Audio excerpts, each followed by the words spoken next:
గత 5 సంవత్సరాల్లో వేల కోట్ల నిధులు దుర్వినియోగమయ్యాయి.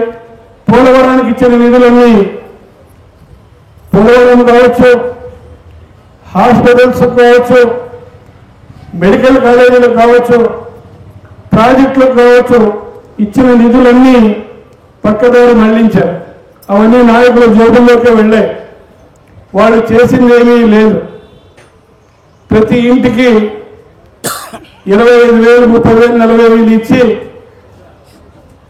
నాకు ఎమ్మెల్యేలతో పని లేదు, కార్యకర్తలతో పని లేదు, నాయకులతో పని లేదు, ప్రజలకు నేను డబ్బులు ఇస్తున్నా, ప్రజలు నాకు ఓటు వేస్తారు, 40 సంవత్సరాలు ఎవ్వరూ పీకలేరని ఆయన అనుకున్నారు. ప్రజలు కూడా అర్థం చేసుకున్నారు, ఈయన మమ్మల్ని కొంటున్నాడు అని. గతంలో జరిగిన మనం లిక్కర్ స్కామే చూడొచ్చు.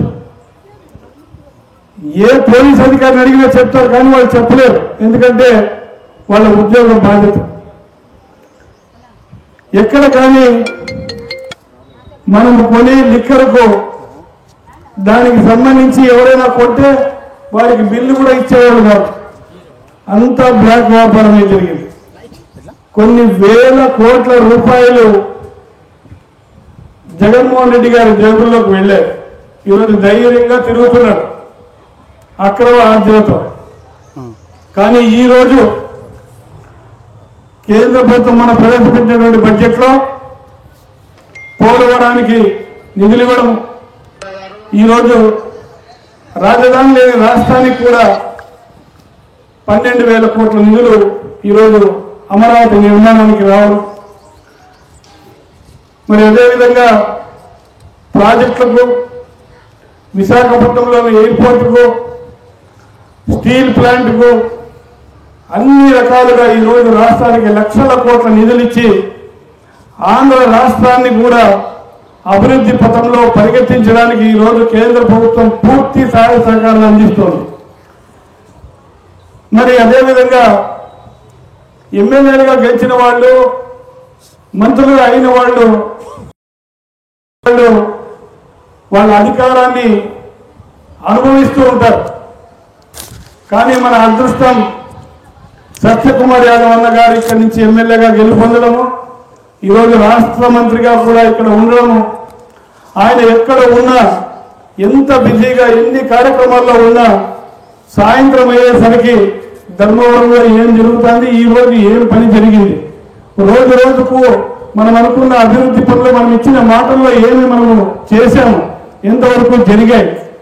ఈరోజు చెప్పారు, ఒక 40 సంవత్సరాల నుంచి ఆ గ్రామానికి పోవడానికి దారే లేని ఆ గ్రామాన్ని ఈరోజు రహదారి నిర్మాణం ప్రారంభిస్తున్నారు. అదేవిధంగా చాలా ప్రధాన రహదారులు ఈరోజు ప్రతి మండలానికి ఎన్ఆర్జీఎస్ నుంచి 3 కోట్ల రూపాయలు, అంటే 4 మండలాలకు 12 కోట్ల రూపాయల నిధులు.